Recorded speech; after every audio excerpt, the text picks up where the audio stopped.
Hi, everybody. David Blaine here. Welcome to the latest installment of our 2021 Outlook series. We're covering some of the possible tax and business economic changes that may take place due to the new administration and the ongoing COVID crisis and things like that. So today's topic is estate planning and estate taxes, and it's one of my favorite things to talk about. Last time we talked about mostly income taxes.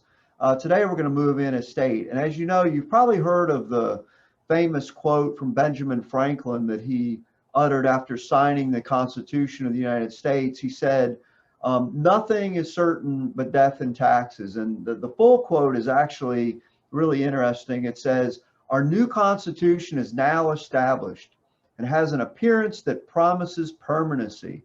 But in this world, nothing can be said to be certain except death and taxes." And that's the full quote. And I like the full quote because it gives the context to what he was saying and when he said it.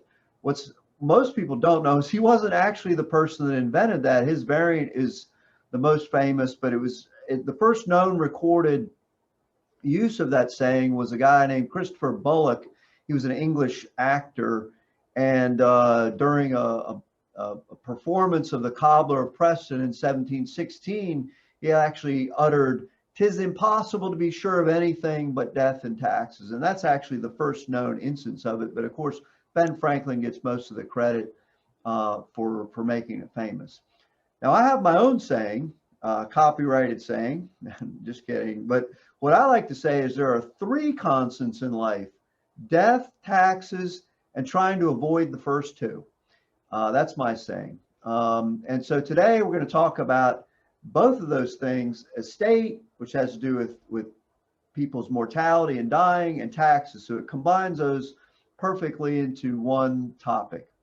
For those of you that have read my book, you'll know that my chapter on estate planning is entitled "Don't Leave a Mess for Your Heirs."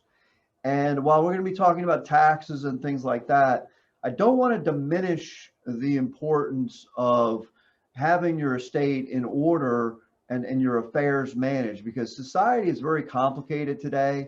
And unfortunately, even dying, you can't die in peace, and it creates a giant mess for people. It's a huge administrative burden.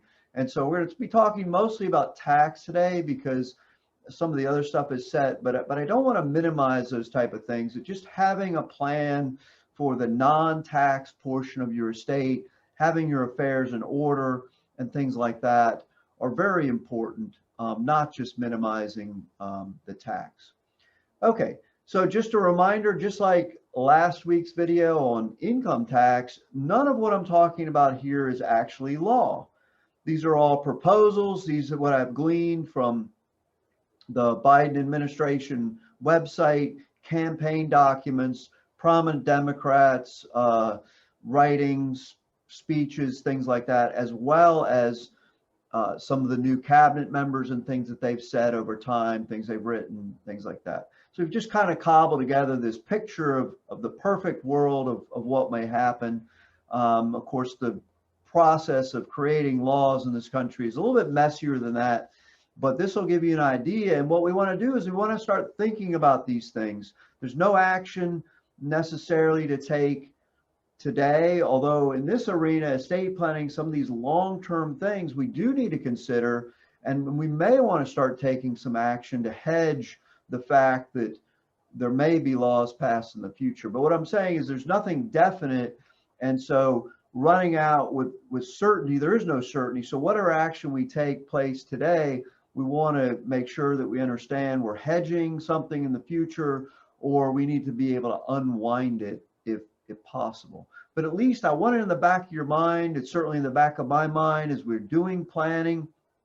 Possible changes to the laws have to come in the forefront of our thought process. And so I just want to plant those seeds in your mind. If you have an estate planner, work with them, ask them. This is an area where it's very important to get competent advice from an estate planning advisory firm like ours, coupled with an attorney, competent estate planning attorney is very, very important.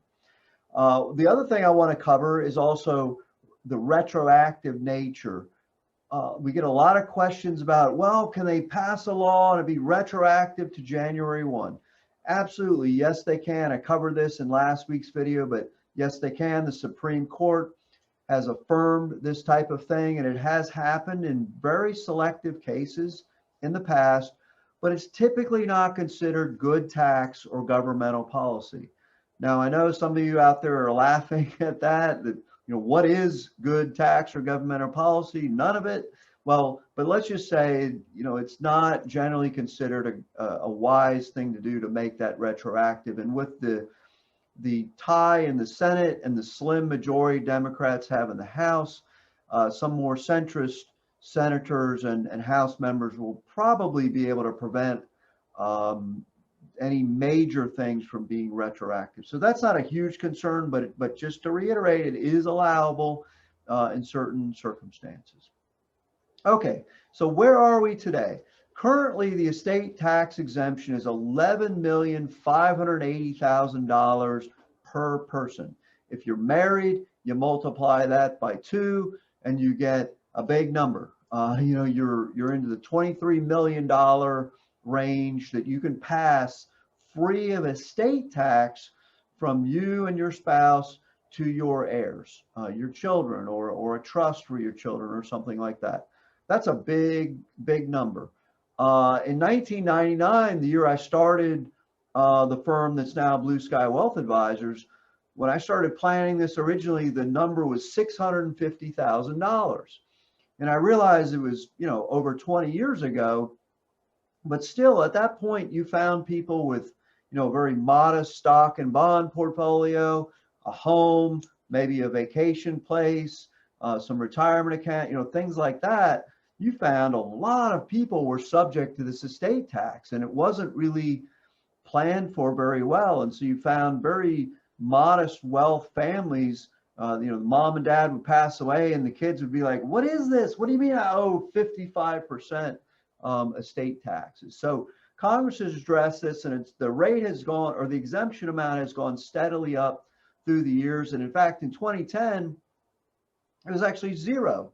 The estate tax was zero. You could elect to pay zero estate tax. And famously, George Steinbrenner, who was the owner of the New York Yankees, passed away that year, and there was no estate tax due on that arguably very valuable franchise of the New York Yankees. So today it's 11.58, and it's also importantly, it's indexed to inflation.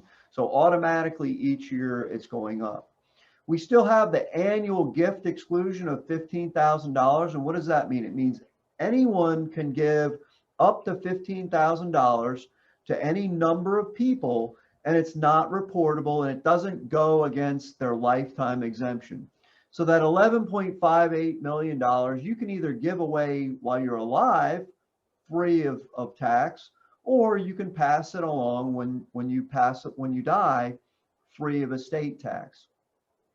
Alternatively, if your gifts are below $15,000 a year, you can give an unlimited number of those gifts. So like me, I have 5 children. So I could give each one of them $15,000.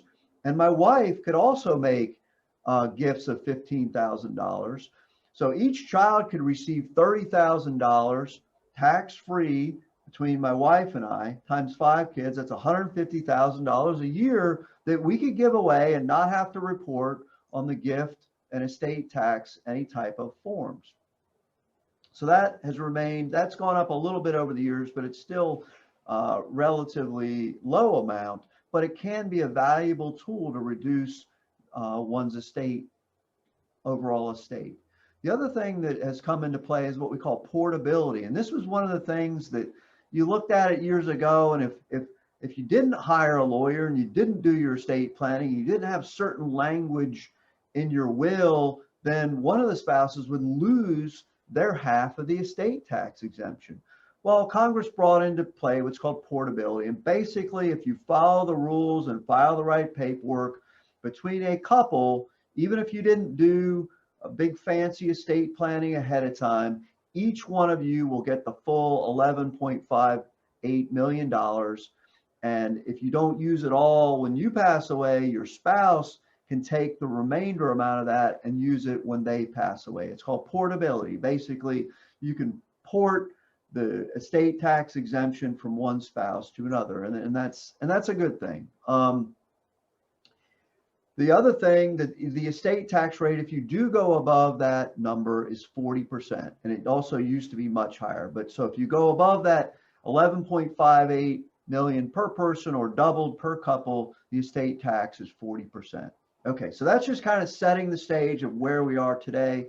The other thing that you have to understand is that those rates and that amount, that estate tax exemption, is automatically set to expire at the end of 2025. So anyone passing away in 2026, if Congress does not take any action whatsoever, there's a number of provisions in the tax law that are set to revert to what they were previously. And in the case of estate tax, it would drop back to $5 million inflation adjusted. So essentially it will drop back to half of what it was. When the Tax Cut and Jobs Act was passed, it went from $5 million up to $10 million, but that $10 million was inflation adjusted. So it goes up each year. So if Congress does not take action in anyone dying in 2026, that estate tax exemption will automatically go back down to roughly half of what it is the prior year.